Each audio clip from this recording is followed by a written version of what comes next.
अस्सलाम वालेकुम।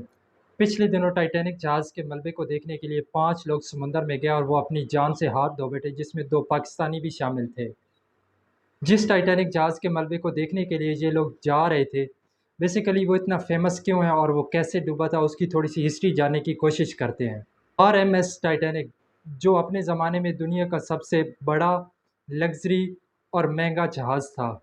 उसका इंटीरियर ऐसे बनाया गया था कि आज के 5 स्टार होटल को भी पीछे छोड़ दे। उसके अंदर 400 plus luxury room, hotel, barber shop, library, club, छोटे-छोटे प्लेग्राउंड, इसके अलावा और एक इंसान की लग्ज़री लाइफ़ में जितनी भी जदीद सहूलियात होती हैं, वो सारी उसके अंदर मौजूद थी। व्हाइट स्टार लाइन कंपनी ने इस जहाज़ को बनाया था। आरएमएस टाइटैनिक से पहले वो 137 शिप बना चुकी थी। व्हाइट स्टार लाइन कंपनी के जो सीनियर वाइस प्रेसिडेंट थे, उसने ये मीडिया के सामने, पब्लिक के सामने और एडवर्टाइजमेंट में ये कहा था कि इसकी जितनी भी सिक्योरिटी है, इसके अंदर जितने फीचर हैं, इसका जैसा मटेरियल है, इसको कोई भी डुबो नहीं सकता, ये कभी डूबेगा नहीं। जिस वजह से उसने कहा था, दिस शिप इज़ अनसिंकेबल। पूरी दुनिया के मीडिया और लोग इसमें सफ़र करने के लिए और इसको देखने के लिए पुरजोश थे। 10 अप्रैल 1912 ये अपना पहला सफ़र करने के लिए रेडी होता है। इंग्लैंड के शहर साउथहैम्पटन से अमेरिका के शहर न्यूयॉर्क तक इसने जाना था। 2224 लोग इसमें अपना टिकट बुक करवाते हैं। 10 अप्रैल 1912 दिन 1 बजे इसका इंजन स्टार्ट होता है। ये अपने सफ़र पे रवाना होता है। इसके अंदर बड़े-बड़े इंडस्ट्रियलिस्ट, बिजनेसमैन, पॉलिटिशियंस, एक्टर और पब्लिक के लोग थे। 12 अप्रैल को इससे पहली आइस वार्निंग मिलती है कि आप जिस रास्ते से आ रहे हैं, बहुत बड़े-बड़े बर्फ़ के पहाड़ हैं, आप अपना रास्ता तब्दील करें। इसकी कमांड संभालते हैं 62 साला senior captain Edward John Smith. वो इसको 40 किलोमीटर फ़ी घंटा की रफ्तार से चला रहे थे। 14 अप्रैल को इससे मज़ीद 7 आइस वार्निंग मिलती है कि आपके सामने बहुत बड़े-बड़े बर्फ़ के पहाड़ हैं। आप अपनी केयर करें और स्पीड कम करें। चूँकि ये जहाज़ अनसिंकेबल था, जिस वजह से कैप्टन ने और बाकी जितने भी क्रू मेंबर थे, उन्होंने इस चीज़ पे तवज्जो नहीं दी। इस जहाज़ के ऊपर एक लुक आउट पॉइंट बनाया गया था, जिसमें किसी को बिठाया कि आपने सामने से आने वाली चीज़ों को देखना है। 14 अप्रैल की रात चाँद नहीं निकला था। ऊपर लुक आउट पॉइंट पे जो बैठा था, उससे सामने एक बर्फ़ का पहाड़ नज़र आता है और वो फ़ौरन से 3 दफ़ा घंटी बजाता है, ताकि नीचे बैठे लोगों को पता चल सके।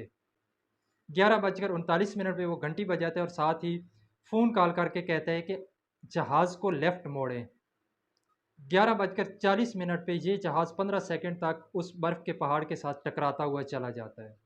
इस शिप के अंदर जितनी भी टेक्निकल टीम थी, जो इसका कैप्टन था, वो जहाज़ का मुआयना करते हैं और इस बात पे बिलीव करते हैं कि ये जहाज़ 2 घंटे के अंदर डूब जाएगा। वो आस-पास के जहाज़ों को सिग्नल देते हैं कि हमें बचाओ। जब बार-बार सिग्नल देते हैं, तो एक जहाज़ सिग्नल रिसीव करता है, जो कि 4 घंटे की दूरी पे होता है। अब वो डिसाइड करते हैं कि जितने भी अंदर पैसेंजर बैठे हैं, इनको कैसे बचाया जा सकता है।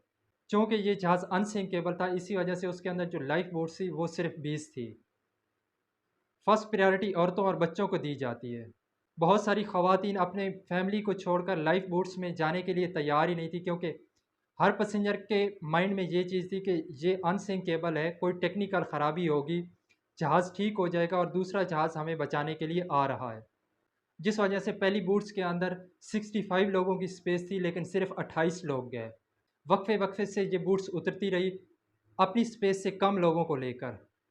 रात 1 बजे जहाज़ का जो अगला हिस्सा था, वो बिल्कुल पानी में डूब चुका था। 2:20 पर ये जहाज़ 2 टुकड़ों में बँट गया था।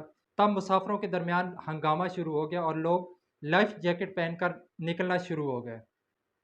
लाइफ़ जैकेट पहनकर छलांग लगाने वाले लोग फ़ौरन मर गए थे, क्योंकि पानी बहुत ज़्यादा ठंडा था और वो सर्वाइव नहीं कर पाए। यूँ 1500 लोग अपनी जान से हाथ धो बैठे।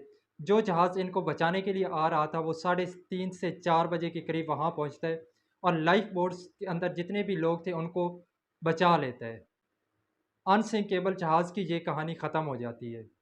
फिर इसके ऊपर इंक्वायरी शुरू हो गई कि ये क्यों और कैसे डूबा, और साथ ही रिसर्च शुरू हो गई कि ये समुंदर के किस हिस्से में डूबा।